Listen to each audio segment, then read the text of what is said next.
and welcome to this video about our foundation pathway here at Hereward College. Hereward is a college for young people aged 16 to 25 who have a range of learning difficulties and disabilities. Our foundation pathway offers courses from pre-entry to entry level 2, and learners are equipped with the skills for life, which focus on learning for living through vocational workshops and the transition to independence and work. The best thing about working on the foundation pathway is that learners are given the opportunity to really develop their skills, to work on personalised targets. We generally take these from EHC plans, and learners have a right and a say in what they're going to be learning. It's seeing those small steps of progression, just those little things that suddenly a learner can do that maybe they really struggled doing before. Learners on the foundation programme study a wide range of subjects, including mixed media, sport, independence, employability, English, healthy living, maths, music, performing arts and communication.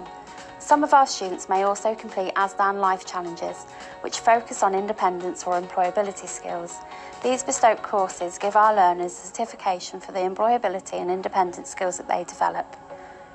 Independent skills are taught through healthy living classes, as well as a designated day for skills such as cooking and shopping. Students will learn how to look after their home and look after themselves. They will also learn about fitness and the importance of relaxation. Employability skills are taught through a designated employability day. The skills that they learn are things such as communication and teamwork, and these are taught through specific projects such as Avon, Breakfast Club, Naturecraft and photography.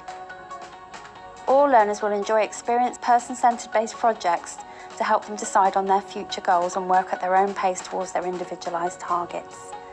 Foundation learners have their own common room for free time and activities. This is our social room, where students can go and enjoy activities in a supported environment during break times. Students also have access to lunchtime clubs, including gaming, Lego and anime clubs. There's also clubs that run inside the social room, such as bowling, reading club and Makaton. All learners on the foundation pathway will have independent learning support staff. We refer to them as ILS. These ILS are in their sessions and work with the young person both in and out of the classroom to achieve their goals.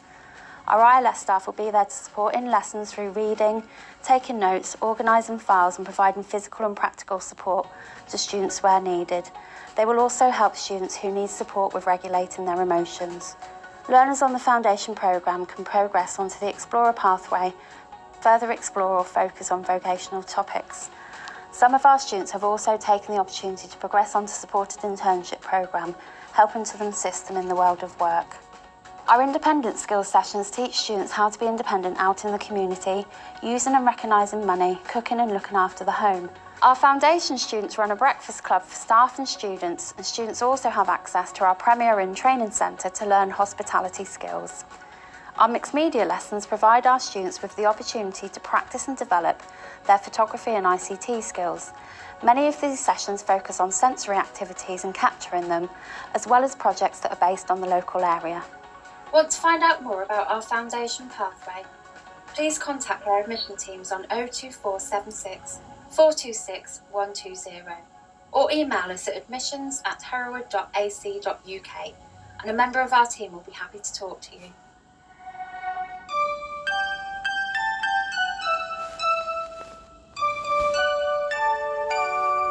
We wish you a Merry Christmas. We wish you a Merry Christmas. We wish you a Merry Christmas and a Happy New Year. Good tidings we bring to you and your kin. We wish you a Merry Christmas and a Happy New Year. Oh, bring us something important. Oh, bring us something important. Oh, bring us something important. Let's bring it right here. Good tidings we bring to you and your kin. We wish you a Merry Christmas and a Happy New Year. We won't go until we get some. Both got quite complex needs. The main barrier for them is When you go to a GP, they see the disability as opposed to seeing the person first, and it's a can't do as opposed to what you can do. And my boys surprise me every day. What do you think would be better for Harv? Better for Harv? Yeah, what do you think would be better for Harvey? Should the doctor talk to Harvey or not talk to Harvey? Yes, talk to Harvey. I think so as well. If you don't know, drop what you think you know about autism. There's a recent experience where somebody said to me, I don't look autistic, and I said, thanks. Drop what you think you know if you don't know.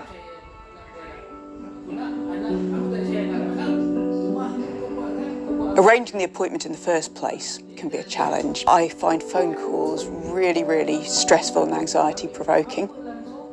I guess because there's not so much non-verbal communication going on, and I have to try and guess what they're trying to say to me. The easier it is for me to make an appointment, the better. So if I can go online and make an appointment, that's brilliant. That means I don't have to talk to anybody at all. It's black and white, it's either you've got the appointment or you haven't got the appointment. With that, I can formalise what the problem is, the timeline. That helps me to show them, doctor, there's something wrong. I need to find out where the issue is. I think being kind to people goes a long way. By the time you've got to the doctor's surgery, you're probably already quite flustered. So the exercise for the sort of front of house staff, I would hope, would be to keep everything calm. And it may sound obvious, but people don't go to the doctor's surgery unless they're feeling unwell, in which case they're not going to be at their best. And if you're autistic on top of that, then we're definitely not going to be at our best. When they first get into the building, if they're nice, they say, oh, welcome to the surgery, can I help you? Do you have any questions before you go into the surgery? And then my family will be supporting me as well.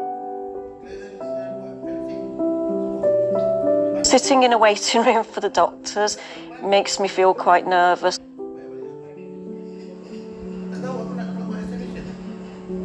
It's a place where people are unwell, as well as the noise or the light. It's all making me nervous, all of it. There's probably a child screaming, there's background music playing because the thinking is, oh, we need to make it more confidential. But it just makes it harder. I'm trying to encourage them to designate a quiet area for autistic people, because that would really help.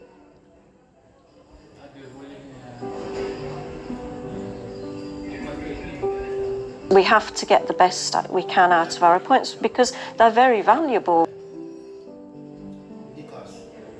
It's very hard for anybody, but especially for people who have autism, to communicate across, and especially if you're feeling very upset or anxious. It is nigh on impossible, and quite often you might get into that room and burst into tears. If I was in the GP surgery and they said, oh, you can't have your family in this room, my autism won't cope if I'm there on my own. He's got a disability, he has to have a family with him. One of the first things that I find really important is having continuity of care, especially when it's something personal about me or my health, or something that might be quite difficult to talk about. It's not always easy for me to translate what I'm experiencing and what's going around in my brain into a coherent sentence, for example. So processing information can sometimes take a little bit longer. They'll start to get that, right, first 3 minutes with Bill, forget it, talk about the weather. I recognise saying that how pressured they are for time, but the long-term goal is I might be able to tell you the first appointment what's wrong with me.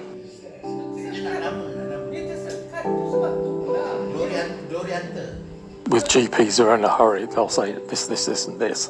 And while I'm thinking about the first thing they said 2 or 3 other things, and I've sort of lost track and I'm trying to work out what they've said. Allowing time to digest what's being said and checking that people have understood what you've said would be excellent. Not every autistic person is good at trying to work out, is their pain 0 or 10 or 7 or 6? There are some metaphors that a lot of autistic people struggle with. It's an extra thing trying to process, oh, hang on, what do they mean?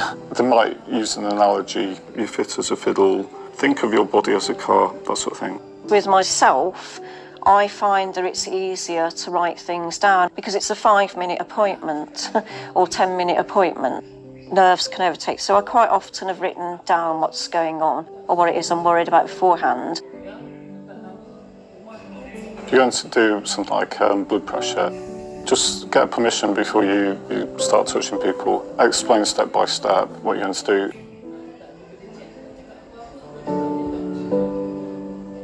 It might be partly that literal speech, I guess. Tell me it's going to sting like a bee. I'm expecting the pain to what a sting like a bee is. Tell me it's a sharp scratch and it stings like a bee. I think they've done it wrong. Having autism and special needs, it's very difficult. We're all different, and sometimes when you have special needs, you just want to go into your own bubble space in your head.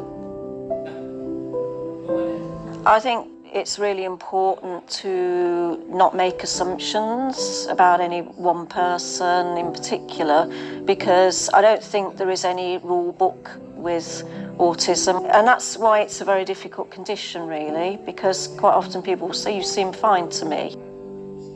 Very often we're perceived to either just be hypochondriacs or difficult or have a personality disorder. That's a classic one, particularly with women. More and more people are starting to understand it now, which is really helpful. Unfortunately, there are still some who are less aware.